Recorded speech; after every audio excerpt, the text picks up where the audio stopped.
Hey, what's up? Welcome back to the Cash PT Lunch Hour podcast. This is your host, Aaron LeBauer. And today, my special guest is Jimmy McKay. He's like the PT Pinecast podcast host. So it's been awesome to have him as a friend in the last few years, even though I met him a few years ago and I was like, Jimmy's awesome. I got to get him on the show at some point. And today is the day that happens. So Jimmy, thank you so much for being here on the show. I'm excited. Yes! Let's do this. Yeah. Oh, thanks for the audio. Do you have a laugh track over there too? I got laugh tracks. What do you need? I've got.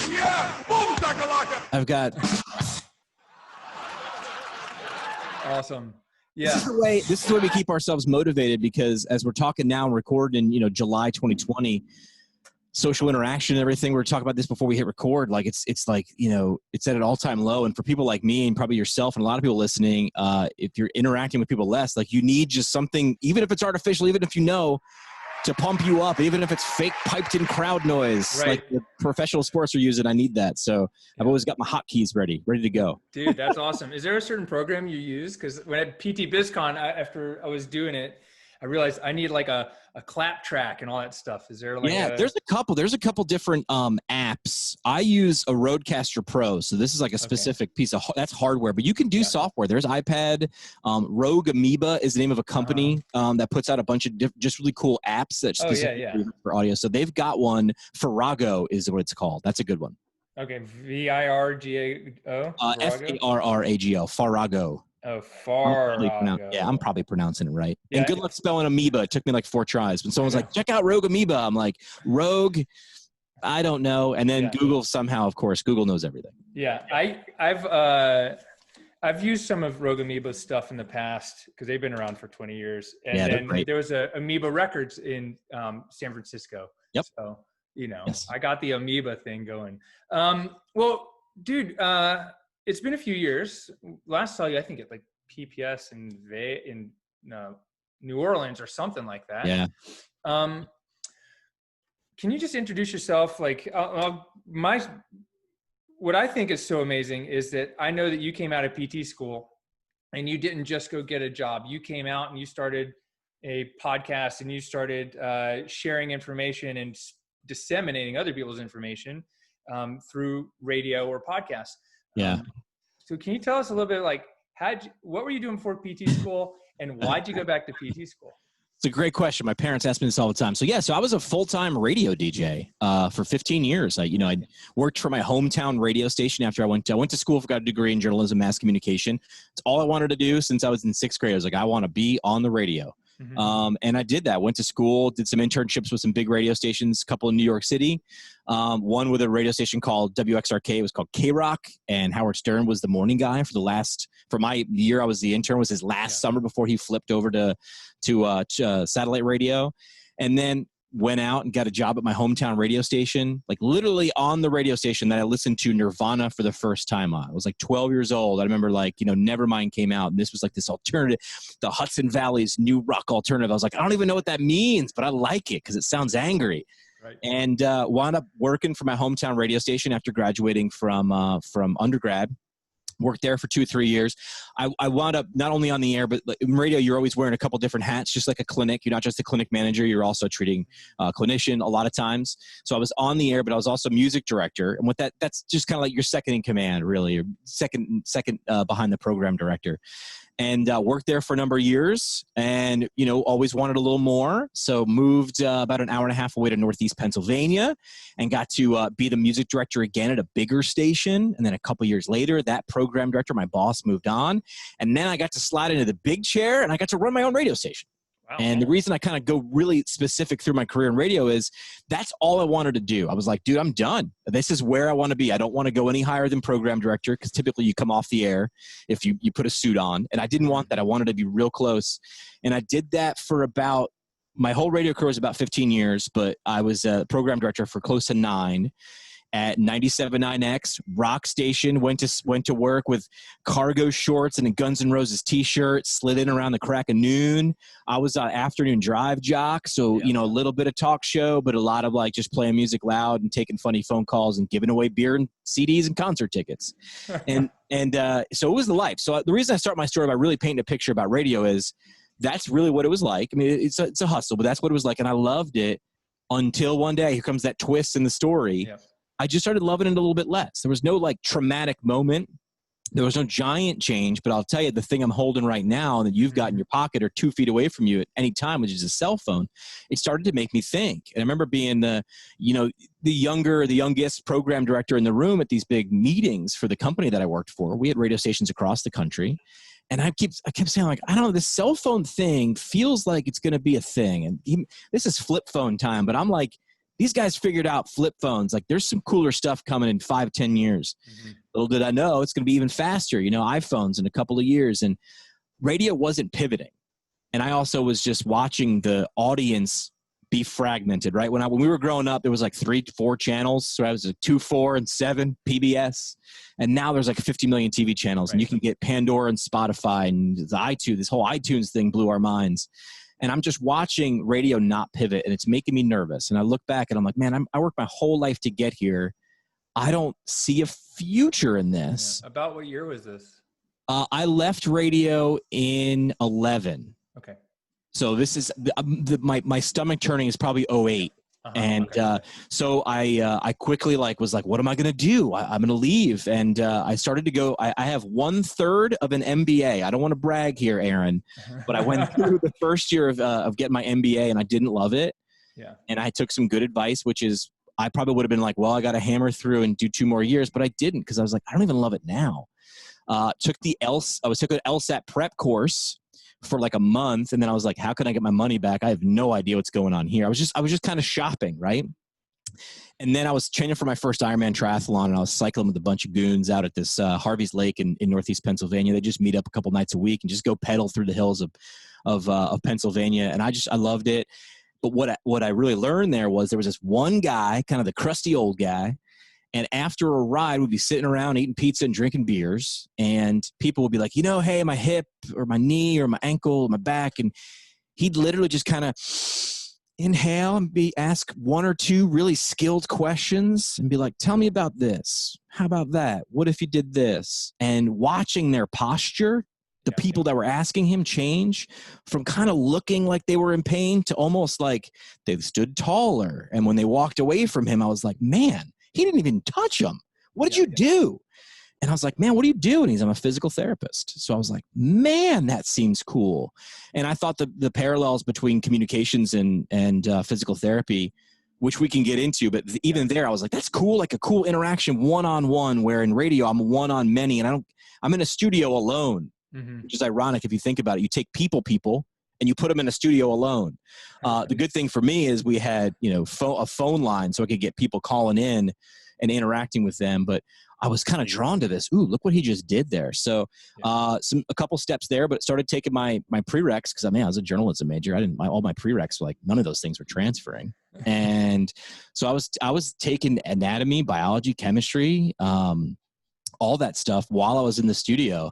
Actually, a funny story is a band Shinedown. Remember Shinedown? They had a couple hits back in the early 2000s, a couple rock hits. Yeah, and I might be too old for them. Might be too old. They were in the studio, and I had become friendly with the band. Whenever they came through town, they came on in, just shot the breeze and played a few songs. And I had like a physics book in the studio, and Brent was like ribbing me on air. He's like, what's the deal with the physics book? And I hadn't told anybody that I was leaving yet or looking to leave. So I was like trying to cover the book with some, I'm like, oh, that's just a doorstop. It's just a big book. I don't read that. I'm not smart enough. Yeah. Went through my prereqs, lucked out, got into PT school, and that's it, man. I was going to take my headphones off, put my microphone away forever and be done. And then halfway through PT school, as you alluded in the intro, was I went to a conference, and I'm in a room full of like 1,000 people. I don't think it was next. I think it was like a North Carolina State conference or something like that. And there's 1,000 people in the room, and I'm in the audience, and I'm just listening to whoever's waxing on, and I'm liking everything they're saying, but I'm not getting everything they're saying because I'm only a second-year student. Yep. Fast forward 2 hours later, we're at the networking hour, happy hour. And there's the guy and there's the girl. There's the pair that was on stage a few hours ago. And I'm like, hey, man, I paid $200 to be here. Like, I'm going to freaking learn something before I leave. So I marched on up there with a beer in hand. Hi, I'm Jimmy. I'm a PT student, and I didn't understand your presentation, which in hindsight, not the smartest way to introduce yourself, but they saw through it. They understood what I was saying. 15 minutes later, I understood everything they were talking about. And the light bulb moment for me here was we were having a conversation. It was no longer a presentation. And I understood everything, no matter if I was a PT student or I could have been a patient of PT, because they changed their delivery method to match the audience. Right. I think a major problem sometimes in conferences is, you see someone who's super smart at CSM, and why aren't they coming across? It's because they're becoming a photocopy of a photocopy. I need to be a presenter right now. I need to be very bland and vanilla, when I don't think that's true. So went back home. Podcasting, this is 2015, man. Right. Podcasting was still this weird thing. You had to explain to people what it was. Now I think it's kind of hitting that point where it's like, yeah, I listen to the average person listens to 5 podcasts or whatever, but launched a podcast with 6 episodes to just enter a scholarship contest as a student. Which contest was this? It was Next Gen Physical Therapy. They have online courses and a residency, and I saw them on, tripped across it on Facebook. And I already had the idea for the podcast, but this was the prompt was, how can you as a student change the future of physical therapy? What's something you could do? And I saw some of the submissions. It was I wanted to create a website, and I wanted, it was a lot of repositories of information, a lot of exactly what I was talking about, presentation format. And I was supposed to write 1,000 words about what I wanted to do. And I sat down to write, and I couldn't because I don't love writing. So I created one of those cartoon explainer videos, like those Powtoons was the name of the brand. I made a Powtoon about how I was going to make this podcast, and I did the voiceovers myself, and I did funny voices for everybody. And I was like, I'm just going to interview super smart people who are passionate about physical therapy over a beer. And to be honest, it was a $15,000 residency scholarship was first prize. Second prize was a Fitbit. I was honestly gunning for the Fitbit because it was my mom's birthday coming up and I had no cash. So I was like, man, I need to make this good, but I don't want to win the whole thing because I want the Fitbit. How did it turn out? I won the whole thing, and we were joking about it. I made an episode about it, and I told them that story, and then wouldn't you know it, man, 2 days later, a Fitbit showed up. So mom still got the present on top of that. So that's awesome. Saw a good reaction. We launched the podcast, and honestly, I was just kind of flinging it out into the ether, which is what you do with anything, a blog, a Facebook group. You just kind of fling it out and you see what catches. And it did. We had some decent early success by accident. I'd love to say I was strategic about it, but I was the opposite of strategic. We had about 10,000 downloads the first month. And again, this is 2015 when you couldn't rub 2 podcasts together. You just didn't know who they were. Right. And how did you do that? Was it just the student network? Because I was Twitter, a little smart. I wasn't completely unstrategic. I think out of the first 6 people I interviewed, 5 had either a podcast or a large social media following. Right. So I knew that they would share it, as most good podcast guests, as I will share this information on my network would. So that kind of helped. And then, I think really the network, the tight-knitness, whether we argue at each other or love or hate each other in terms of PT Twitter or Facebook groups or whatever. Yeah. We like each other most of the time in terms of a PT profession. Yeah, I think people just said, hey, this is different. This is weird. Right. What's this guy doing over here with sound effects and goofy radio things? I thought it was awesome. I was like, hell yeah, more students need to step up and change things. Because as a student, I was basically told to, toe the line and, don't speak up. I was actually told, I will not say who it was. I was told by a faculty member not to do it. Yeah. Wow. I was also told by my chair and my advisor to do it. So good thing I had that person in my corner because, I think a lot of students are told. I heard a great quote because I went into pediatrics when I graduated from PT school for about a year. And I heard a great quote that still resonates with me today. It's for the first year of a child's life, we try to teach them to stand up and talk. And for the rest of a child's life, a lot of times we want them to be quiet and sit down. And I was like, oh my God, you're right. How many times are you just shh, just sit there and listen. But the whole first year, hey, come on, interact. And then there comes some tipping point where it's just don't be seen and not heard. Mm-hmm. And I see that a lot as you bring that up. I've seen other students say the exact same sentiment in terms of dial it down, just be for a while. Right. No, that's crazy. Yeah. And not surprising because I've had this, my fair share of people telling me what I'm doing is trying to do is crazy or whatnot. But when you put together your podcast, 6 episodes, and when did you decide to start recording more? Was Good it question. After you won or right away or what happened? I think it was I released one a week and I called it the 6-pack.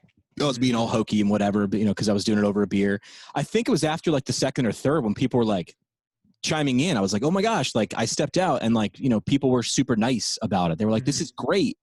And I was just excited because I was like, hey, I understand why people are listening. It's because of the guest. Like, oh, the guest is always, the audience is always in mind. The audience is always the boss.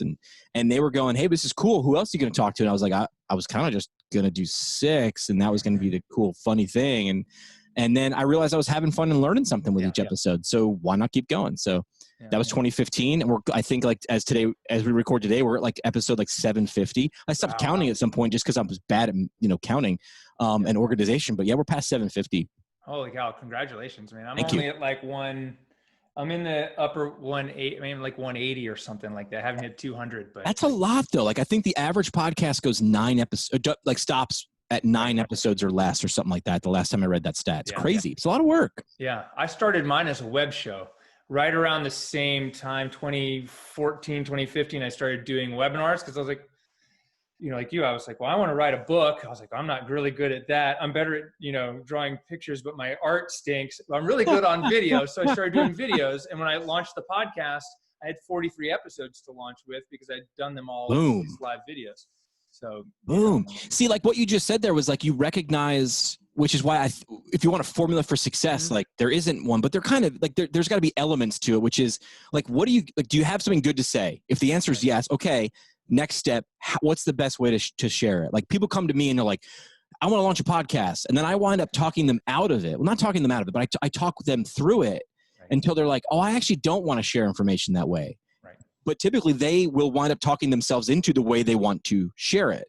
And then I'm like, I don't want you to start a podcast just because I think it's the niche thing to do. I also don't want you not to start a podcast like for competition wise. Someone was like, do you talk people out of it for competition? I'm like, no. The more great podcasts there are, the more proof of concept of the medium. I think we're past that. I think we're into it's a legit way to share information.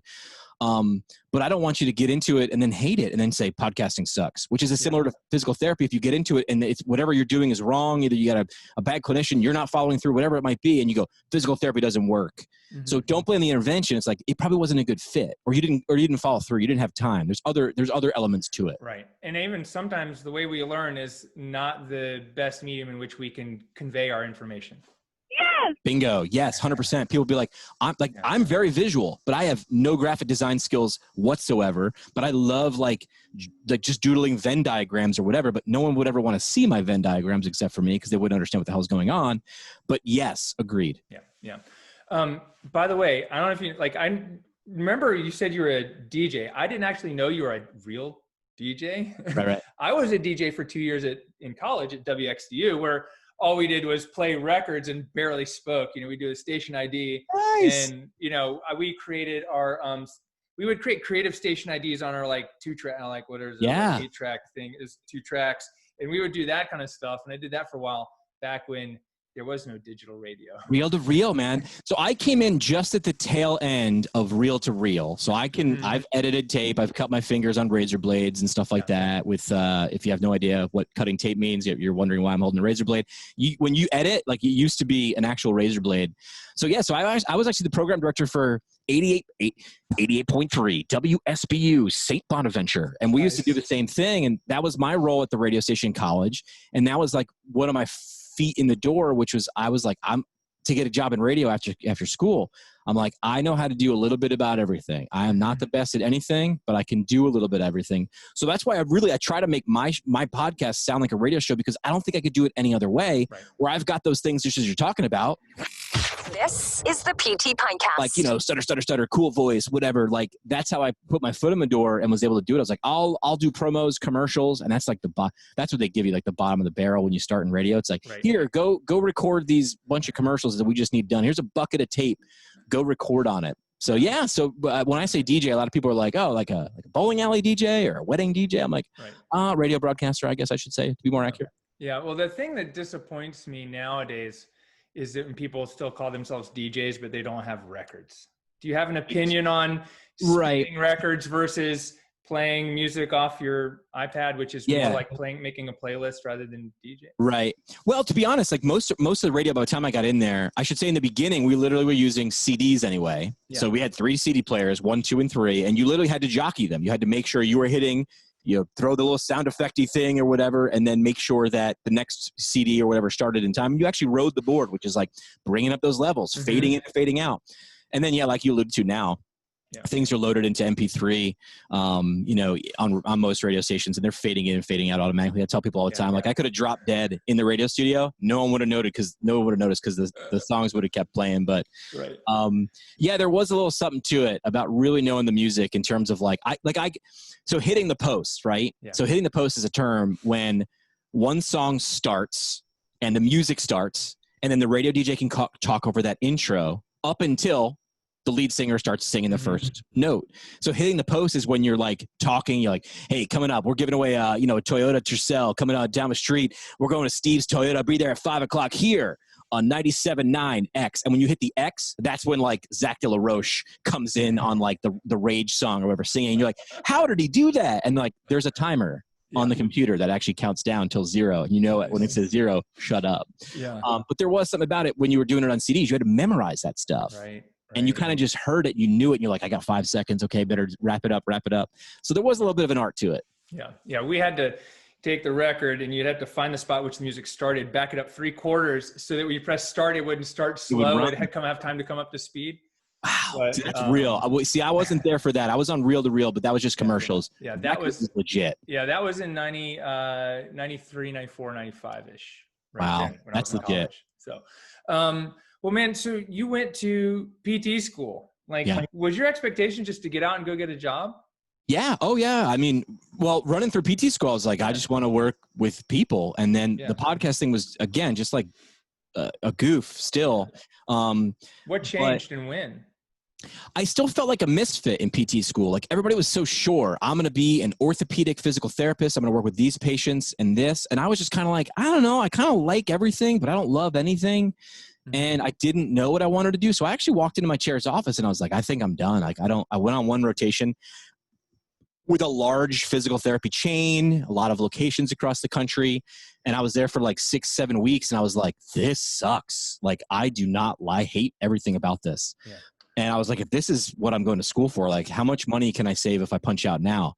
And she was like, not every place is like this. So this is a good, my professor, of course, spinning it in the right way. And she was right. She's like, if you now know what you don't want, that's not the only option. So I was like, okay, but when you're there and you're a student, you're in panic mode. You're like, this sucks. If this is what my expectations are like, I don't want to be here. So I panicked a few times and didn't know where I wanted to land. The whole time I was still doing stuff at, conferences. You talk about us like crossing paths at PPS and everything. I've been to essentially like every major PT conference like twice already. And I loved it. I love that. But of course, a lot of people love conferences, right? Because what's not to love? A bunch of energy, bunch of learning, bunch of people, bunch of fun, bunch of beers. But I really did love this weird intersection of communications and PT. And I saw a gap. I saw this thing of physical therapists are so good at what we're good at. And that's such a wide array of things, such a variety of things. And I was like, and I used to say that PTs were bad at communicating, and I've amended my statement. That was incorrect of me. What I meant though is we don't think to do that first or earlier in the first 5 things in terms of we want to tell you instead of show you. Right. And as a communications guy, I'm like, we got to show and tell at the same time, or we don't get any buy-in. No one wants to listen to our radio show if it's boring. And I saw a lot of people who were I considered very, very smart. They were on the 1-yard line and they just wouldn't hand it off to Marshawn Lynch. I'm like, beast mode, just punch it in the end zone. And they were like, but I don't know how to do that. And I'm like, oh gosh, like this thing that I considered pretty basic, but that I did for 15 years. Right. I was like, I could help. I would love to help you with this. So I helped state chapters and helped out with clinics and stuff like that. I was like, well, this is kind of cool. I'm still in it. I still need to know the lingo. Still need to know why and what they're doing. So I was doing that for about 2 years. I was working at an orthopedic clinic for a year. And then as I mentioned, I was working as a peds PT for a year at an outpatient clinic.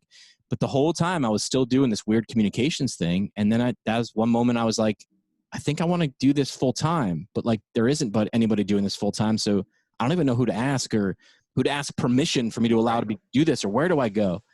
And that was just a thought process. I was like, shoot, I'm going to jump. I don't know which direction, but I'm going to jump. Yeah. So would you quit your job? Yes. I mean, I've sent out a few, I shouldn't, I mean, not even resumes, but what I did was I wrote a job description. And I was like, I need to design the job first. Because if I just say, hey, hire me because I'm great, like that doesn't say anything. So I was like, okay, like flip it in the mind of what would a communicator do? You're a communicator, Jimmy, step it up. So I wrote a job description and I think it was like titled like 8 things I like to do and do well and that you need. And I listed like 8 things that I think I could do and I sent it to only 2 large physical therapy practices. Mm-hmm. One was about 15 clinics in New York City, and the other was about 2,000 clinicians at that time in like 15 different states. Wow. And I didn't go to HR. I didn't go to communications. I didn't go to I went right to the CEO, and I went right in their inbox. I figured out both CEOs' email just by going online and seeing how the combination of everybody, okay, first, dot, last, got it. Yeah. Sent it to the 2 CEOs and got phone calls within like a day or 2 about, wow. And both of them were the same. Like, I don't really know we don't have an opening for this, but this sounds interesting. So come in and talk. And one of those organizations was who I get to work for now, which is Fox Rehabilitation. And I do this weird combo of communications for a large PT clinic, and I like it. It's fun. Yeah. What does that mean, communications for a PT clinic? Good question. So on that list of 8 things I like to do and do well, I should find that damn job description somewhere on my hard drive. But it was, hey, podcasting is a great medium for getting people to listen. And I've seen on your website and your social media that hiring clinicians looks like it's one of your biggest needs versus patients, finding patients, because Fox works mainly with older adults. So we have a lot of older adults in this country, which is fantastic. Let's get some more PTs working with them so those older adults can do what they might have once thought impossible. So I was like, it looks like hiring. And so it's like an evaluation. I was like, it looks like hiring is an issue. Is that true? Like I was, motivationally interviewing them along, and they were like, yep. And I'm like, I see you guys do some stuff on video, but what about like live video and interacting or da-da-da? So I kind of went through an evaluation of like, tell me what if I could make 3 things disappear that are painful for you in terms of communications, what would they be? And I was like, okay, so I know how to do those things. I'm not just, and I have experience in doing those things. And they literally hired me, and they were like, yes, come work with us. And I was like, cool. When do I start? Like, I'll start right now. And they're like, next week, come in. And I literally sat with like my marketing counterpart. And he's like, what job description did they give you? And like literally on my like offer letter, it was blank. And he's like, just write anything. And I was like, gonna be funny, like ambassador of fun or like something goofy. But he was like, you might want to play it safe on this one. And I was like, all right. So he was the director of marketing. And I was like, and a lot of times those things, their Venn diagrams cross a lot. But I was like, my degree is in communications and physical therapy. So I'll just put director of communications, Jimmy McKay, DPT. And that's kind of what it is now. That's awesome. So you do a couple things. You were saying before the show, like you run a podcast for them. For 3 clinic, 3 podcasts. 3 different ones. Yeah. Wow. So, and here's why. First, they were just like, let's just do one. And I don't know when to quit. So I was like, no, it's 3. And here's why. Because it's a recruiting focus. I host Foxcast PT, Foxcast OT, Foxcast SLP. Because PTs and OTs are similar, but we're not brothers and sisters. We're cousins. Right. So we have enough similarities where like, okay, we can get together and be friends, but like we talk about different stuff. So there needs to be a dividing line between those 3. And then when you look further down the spectrum at SLP, those people talk, they're just looking and thinking differently. And I was like, they need to have their own conversations on their own channels, or it'll just be too much of a mishmash. It won't be about me, the audience. You're just kind of lumping us together. Yeah. So they agreed, and we do 3 different shows. So do you just produce the podcast and there are other hosts, or, a little mix? Mostly I host them, but I am, as you mentioned, I am a giant proponent, and part of my gig in radio as a program director when I ran the radio station was helping on-air DJs level their game up or, progress. So I would spend a lot of time listening to shows with a radio DJ. They'd bring in the cassette tape, and I would just literally just fast forward to a random moment and hit play, and we'd sit there. And you want to talk about the most uncomfortable, 30 minutes of your week is when you and your boss are sitting there listening to you talk, and he or she is not making any like facial expression. And that's what I had to do. I got to do as a boss was to sit there and listen. But really, it was just a great cathartic. It'd be like similar to like your boss looking over your shoulder during a treatment session or watching a video of it. It's like weird. But so what my long-term goal was to turn SLPs, OTs, and other PTs into podcast hosts, because it's having a conversation that happens to be recorded, and we're good at that with patients. And why can't we be good at that with colleagues? It's just a little bit of a change when you're doing it with a camera or you're doing it with a microphone in the room. It takes some reps, but it's nothing that's impossible. Right. So the end goal for these podcasts is really recruiting tool for the business. Yeah. So it's like, there's a 5-second message in the front and a 5-second message in the back, but the chunk of the podcast is just talking clinical information. Yeah. It's really, it's not even talking about why you should come work for us, because that's a commercial. It's literally giving away great clinical information. And then we lead them to the website like, hey, we put together a great 10-step download guide on this. And here, drop your email in there for information. And if you'd like to find out more about Fox and working with us, if this sounds like a place you'd like to, then do it. So it's the ultimate soft sell, which is fun because I don't have to like beg people to want to work here. Right. Because if you hear about us enough and you're the right fit, you'll gravitate. And if not, that's okay. You won't. Yeah, but no one's going to listen to a podcast trying to get me to work there either. No, but then, like, that's a great question. Like, well, then how do you do that? It's like, well, I literally turn to the 2,000 clinicians that we have, and I go, what are you passionate about? What is the profession that you're in not talking about enough? Or what have you experienced? We'll talk about case studies and clinical case studies and stuff like that. So it really is like PT talk or OT talk or SLP talk. It's just what would two clinicians talk about? And hey, teach me something. And they might be 5 minutes. They might be 55-minute long episodes. If it's still good information, I keep the tape rolling. Cool. So you just are you like basically interviewing people who work there and just talking about clinical conversations and it's not only Fox clinicians. I should say that I try to make sure I elevate my colleagues because it's our show, and I do like to show off people that I think are great. But it's anybody really. So it's anybody really. We focus on the older adult space. Right. So it might be professors. It might be people from AOTA or ASHA or APTA. So really, I mean, the only rule is like older adult focused or the audience of the older adult clinician in mind. Yeah, that's awesome, man. Yeah. And then PT Pinecast is a little bit different.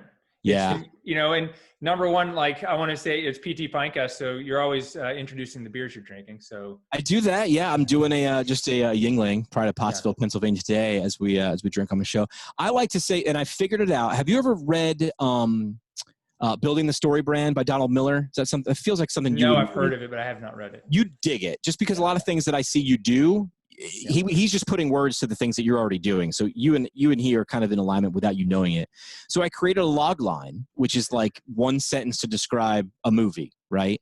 Like a fighter pilot overcomes his friend's death to return to battle and shoot down MiGs. Like that's Top Gun. You got to explain it one sentence.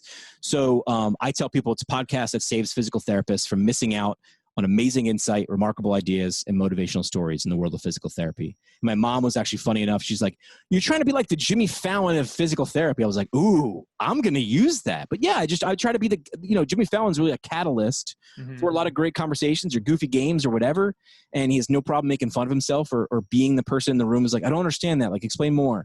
And that's what I think this profession or any of these professions need is just permission and a stage to put great clinical knowledge on, and other clinicians will find it. Dude, that's awesome. But so PT Pinecast isn't just like your hobby or side gig. Oh, right. It's a big deal for you. It's like a business, and you like actually take it seriously. I do.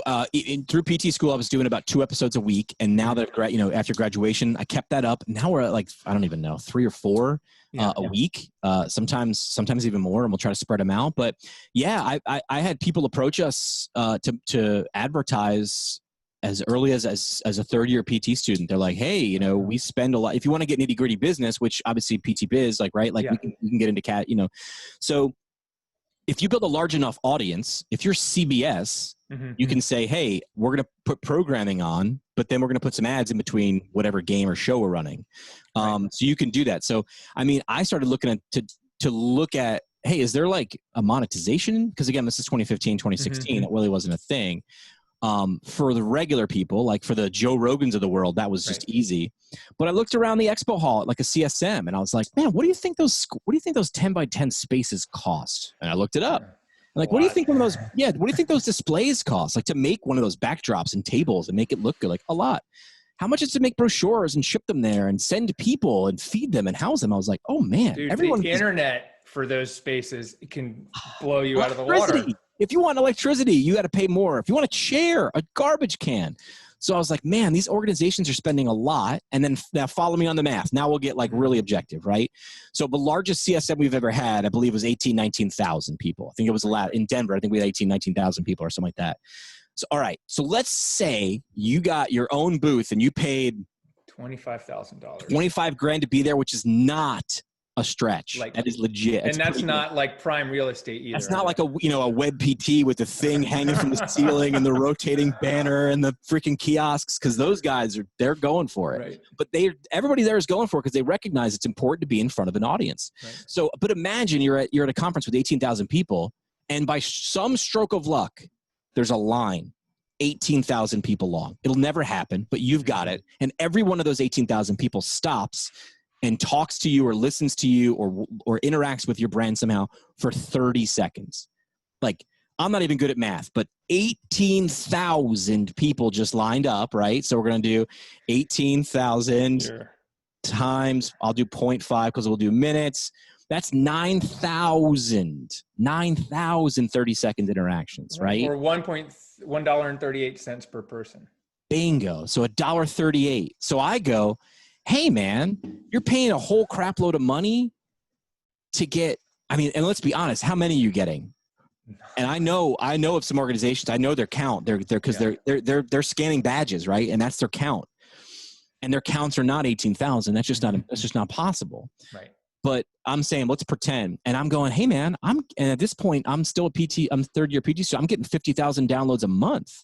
And I'm like, hey man, they're definitely listening. If I put your message somewhere in there and they're listening to every episode, I'm at least getting an exposure. Mm-hmm. And as we know from anything, right? Exercise, frequency, intensity, time, and type. Frequency in radio or broadcasting or branding. That's the thing you want to pay attention to. So I can put your brand I used to say, in someone's ear hole. Difficult to ignore because you can close your eyes, but you can't close your ears. Yeah. So I'm like, I'm putting your brand in someone's ear hole, and you never have to put an employee on a plane or house them or feed them or pay for a 10 by 10 square or pay for electricity or Wi-Fi. So that's really what I want people to look at is it doesn't matter. It doesn't have to be a podcast, but this is how, YouTube is a little bit different because YouTube is letting you monetize that bottom. They're doing the ad sales we'll bring the advertiser right to you. And you're getting like, a third of a penny or whatever, unless you hit critical mass, and then you're crushing it. But then the flip side of that, so you want to talk about like CPM, like the average CPM I think is like $18 for a 30-second commercial per 1,000. That's what CPM is. So if you get like 3,000 downloads an episode, you can say, I'll charge, if I can charge you 18 times 3 for that 30-second ad. Right. But in PT, we're niche, man. We're not selling Toyotas. You're selling a residency or a fellowship, or you're a staffing agency, or you're an EMR distributor, or you're a Con Ed course. I know within 99.9% guaranteed, the people listening to my show are exactly who you want to talk to because they're PTs and PT students. Right. So that's where you become more valuable than a CPM. Mm-hmm. You can say, I can demand a higher cost because you're going to get a better ROI because you don't want to advertise to average Joe because you want to advertise to PTs right this way. And that's the one lesson I want people to learn about podcasting is I was a broadcaster for 15 years and it took me some time to realize this is not broadcasting. This is narrowcasting. And I remember seeing that word for the first time. I'm like, no, it's broad. Look how broad we can be. But you can do a show about grandparenting or guitars or garden gnomes. And it's a very niche market about all those things, like video gaming. You want to do esports and you're going to sell a peripheral for your video game. I know that every person involved in this knows what I'm talking about, and this is my target market. So it's content marketing to the nth degree. You're designing your audience by designing your content differently. Oh, dude, those great insights. Thank you. What paid advertisements aren't the only ways that you're running this as a business. Are there other revenue streams that you guys have through PT and Pinecast? Are you doing like advertising marketing for people outside of your podcast? I do that a little bit on the side, and I've been kicked in the ass by people saying, dude, make this legit. Because a lot of time it was just like, hey, I got a friend who might need some help. And they're like, dude, build a website for this. I think a year ago it was a bandwidth issue. And now it's like, I've got enough bandwidth. I got some amazing interns that work with me now. I kind of resisted that because I'm not good at delegating at all. And now I've taken a dose of my own medicine, then get better at the thing you're crappy at. And so I do that. I haven't advertised it. Yeah. I haven't had to. And at that level, it's been more fun. But yeah, brands will come in and they'll go, or PT clinics or a PT who wants to start a podcast will find me or reach out. And I kind of like it better that way. It's a little more organic. I don't need to sell them as much. Yeah. They're just like, hey man, how do I do what you do? And I'm like, well, quit being a PT, go back, be a radio DJ for 15 years, and then go back. No, but I'm like, you don't need to be me. Right, I need you to be you. The world needs you to be you because they already got to me. So the fun part is it's really a fun, unique experience whenever I get to kind of help people launch stuff. For example, like even pro bono work, like the Ohio State University has a TheraBall.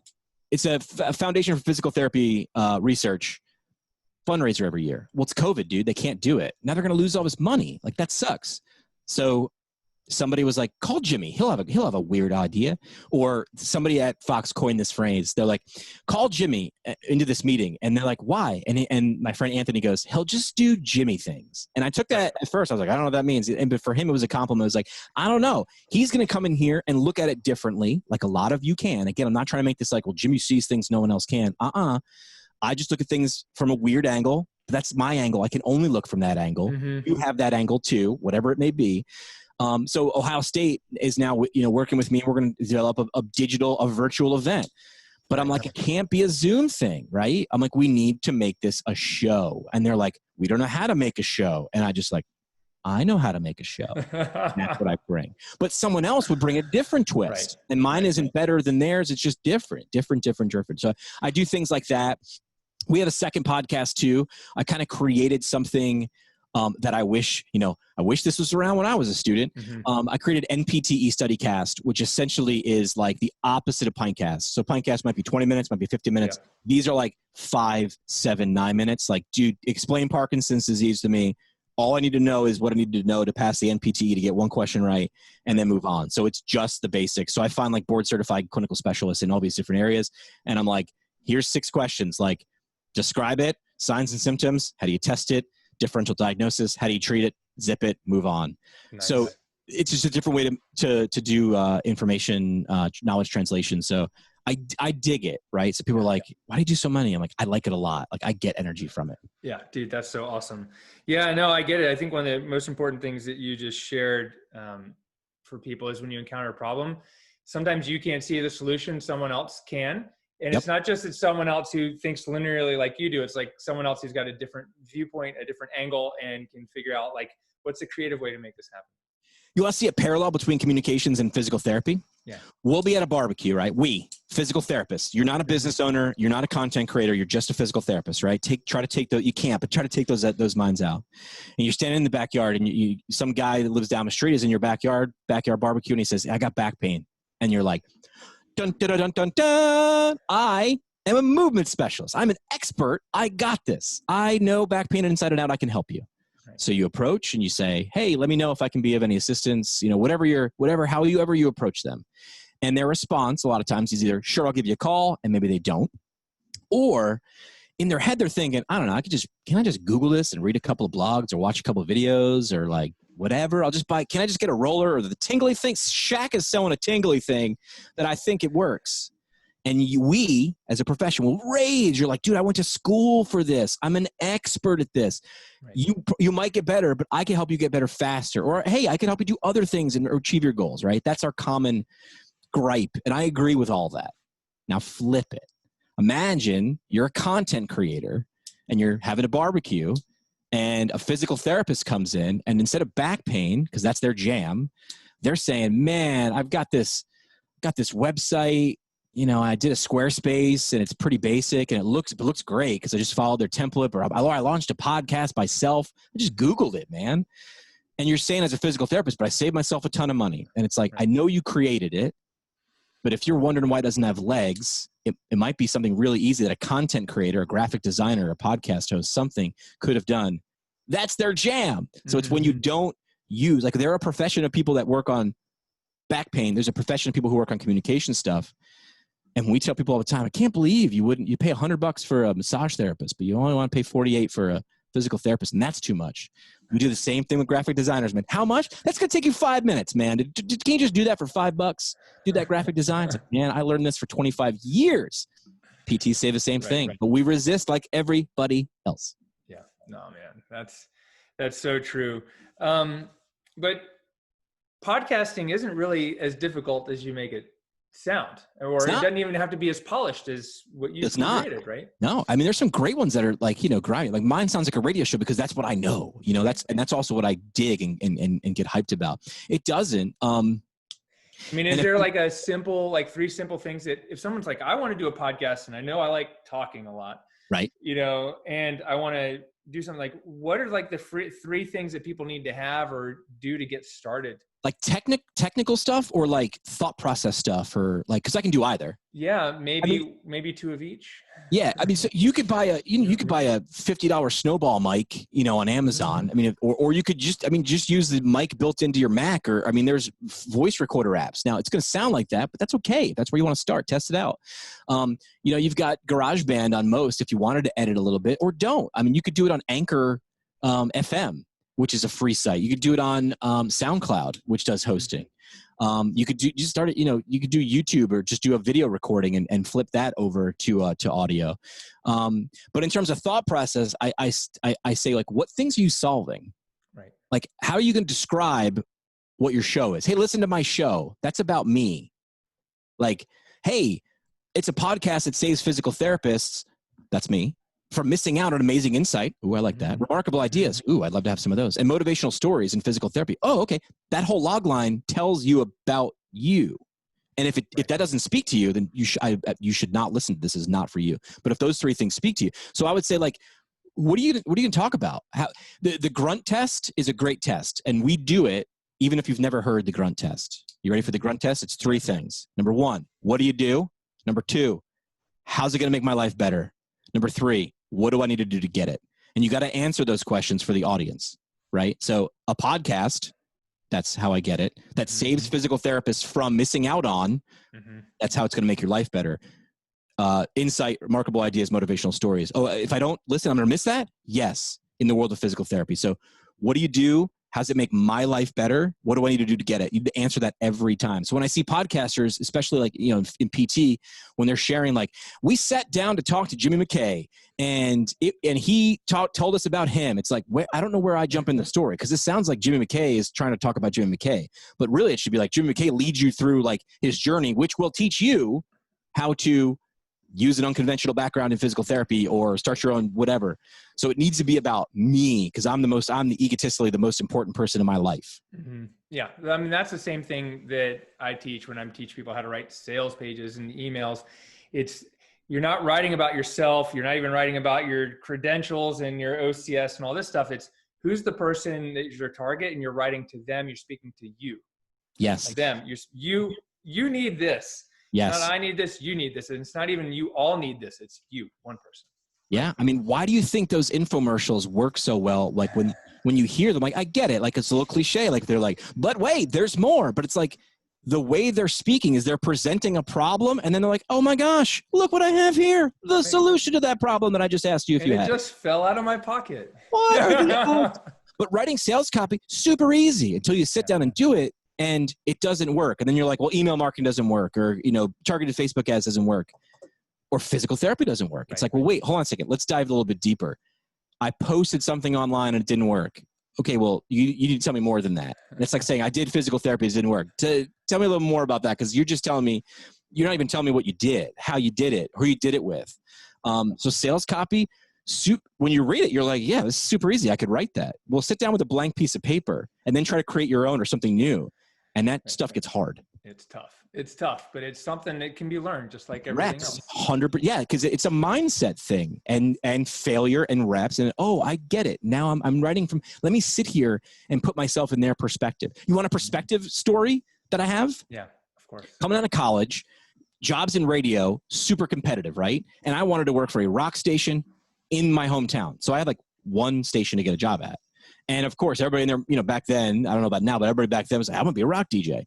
So I'm like, I sent one resume and got no response, because but now I'm envisioning the guy that I'm sending the resume to. I knew his name. I knew his position. I was picturing, I'd never been in his office. It wasn't that creepy, but I was picturing what his desk looked like, right? A big old desk, a lot of crap, playlists, CDs, a phone, a lot of unopened mail. And I'm like, how do I crack through to this guy? How do I do it?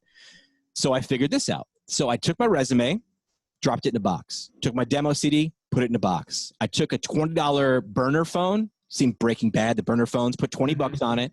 I put that in the box, closed the box. I wrapped the box in birthday wrapping paper and slapped a bow on it, and I sent it to the radio station. I knew I was at least getting opened, right? How do you not open something with wrapping paper on it? So I get a phone call like 2 days later. Oh, and by the way, the burner phone, I programmed one number on the phone in the speed dial, my number on that phone. Nice. And a day and a half later, I got a phone call, and literally it was the program director, and he's like, looking for a Jimmy McKay? I'm like, yeah, that's me. And he's like, I got your present? And I was like, so good. Yes, sir. Yes, sir. So I thought about it from his perspective. I just, and in that industry, I needed to show I could gain attention. Like I can get people's attention. That you're a day trader in attention if you're a content creator. And that's how I got my first job in radio. That's how I got that's how I got the interview. The interview got me the job, but that was my foot in the door and I needed one. Hell yeah, man. That's such an awesome story. Like that's where it's, what you're doing is you're not only exceeding someone's expectations, but it's like that was the old school clickbait, right? That's like, hey, check me out, check this out. And you're like, well, I got to figure out what's in that box.